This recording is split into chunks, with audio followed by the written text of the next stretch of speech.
21 ബാങ്കാണ് പത്തനംതിട്ട ജില്ലയിൽ മാത്രം CPM പിടിച്ചെടുത്തത്. ആ പല ബാങ്കുകളും ഇന്ന് വലിയ പ്രതിസന്ധിയെ നേരിടുകയാണ്.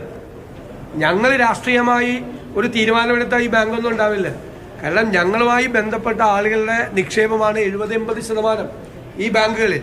ആ ബാങ്കുകളാണ് ഗുണ്ടകളെ ഉപയോഗിച്ചുകൊണ്ട് പിടിച്ചെടുക്കുന്നത്.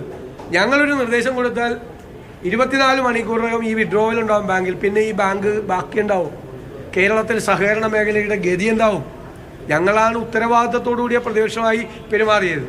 പക്ഷേ ഗവൺമെൻറ്റിൻ്റെ ഭാഗത്ത് നിന്ന് ഇപ്പോഴും എല്ലാ UDF ബാങ്കുകൾക്കെതിരായും 65 എൻക്വയറി 65 എൻക്വയറി വെറുതെ ഉത്തരവിടും നിസ്സാര കാര്യങ്ങൾക്ക്. എന്നിട്ട് പിറ്റേ ദിവസം CPM-കാരെ കൊണ്ട് മാർച്ച് വയ്ക്കും.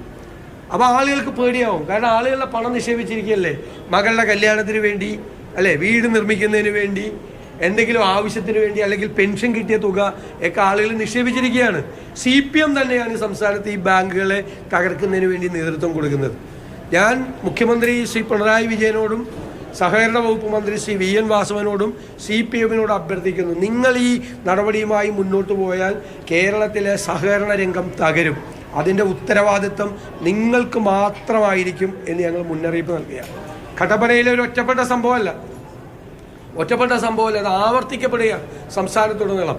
അപകടകരമായ നിലയിലേക്ക് കേരളത്തിലെ സഹകരണ രംഗം മാറുകയാണ്. ഞങ്ങളിത് മുന്നറിയിപ്പ് നൽകുകയാണ്.